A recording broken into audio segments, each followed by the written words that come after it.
ಕರ್ನಾಟಕ ರಕ್ಷಣಾ ವೇದಿಕೆ ರಾಯಭಾಗ ತಾಲೂಕು ಮಟ್ಟದ ಕಾರ್ಯಕರ್ತರ ಪೂರ್ವಭಾವಿ ಸಭೆ ಜರುಗಿದೆ. ಸಭೆಯ ನಿರೂಪಣೆಯನ್ನ ದಿಕ್ಕಿವಾಡಿಯ ಜೆಡಿ ಜ್ಯೋತಿ ರೂಪಾಳಿ ಮಾಡಿದ್ರು. ಸಭೆಯ ಅಧ್ಯಕ್ಷತೆಯನ್ನ ಕರವೇ ಜಿಲ್ಲಾಧ್ಯಕ್ಷ ದೀಪಕ್ ಗುಡಗನಟ್ಟಿ ಅವರು ವಹಿಸಿದ್ರು.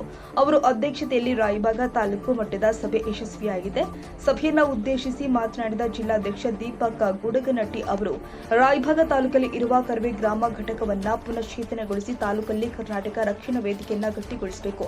ಕರ್ನಾಟಕ ರಕ್ಷಣಾ ವೇದಿಕೆಯಲ್ಲಿ ಸಕ್ರಿಯವಾಗಿ ಇರುವಂತವರಿಗೆ ಹೆಚ್ಚಿನ ಜವಾಬ್ದಾರಿಯನ್ನು ಕೊಟ್ಟು ಅವರಿಂದ ಇನ್ನಷ್ಟು ಸಂಘಟನೆ ಬಲಗೊಳಿಸುವಂತೆ ನೋಡಿಕೊಳ್ಳಬೇಕು.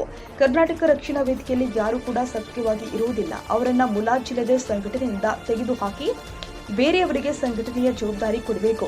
ಕರವೆಯನ್ನ ಬೇರು ಮಟ್ಟದಲ್ಲಿ ಸಂಘಟಿಸಲು ಪ್ರತಿಯೊಂದು ಗ್ರಾಮದಲ್ಲಿ ಕನಿಷ್ಠ 50 ಕರವೇ ಕಾರ್ಯಕರ್ತರನ್ನ ಸಂಘಟಿಸಬೇಕು. ಅಕ್ಟೋಬರ್ 12ರಂದು ಬೆಳಗಾವಿಯಲ್ಲಿ ಕರವೇ ರಾಜ್ಯಾಧ್ಯಕ್ಷರು ಆಗಿರುವಂತಹ ಶ್ರೀ ಟಿ.ಎ. ನಾರಾಯಣಗೌಡ ಅವರ ನೇತೃತ್ವದಲ್ಲಿ ಜರುಗುವ ಕನ್ನಡದ ದೀಕ್ಷೆ ಕಾರ್ಯಕ್ರಮದಲ್ಲಿ ತಾಲೂಕಿನಿಂದ 100 ಸ್ವಯಂ ಸೇವಕರನ್ನ ಸಂಘಟಿಸಬೇಕು. ಈ ಮೇಲಿನ ವಿಷಯಗಳನ್ನ ಸಭೆಯ ಅಧ್ಯಕ್ಷತೆ ವಹಿಸಿದ್ದ ಕರವೇ ಜಿಲ್ಲಾಧ್ಯಕ್ಷ ದೀಪಕ್ ಗುಡಗನಟ್ಟಿ ಅವರ ಸಮ್ಮುಖದಲ್ಲಿ ಚರ್ಚೆ ಮಾಡಿ ಸರ್ವಾನುಮತದಿಂದ ಅನುಮೋದನೆ ಕೊಡಲಾಗಿದೆ.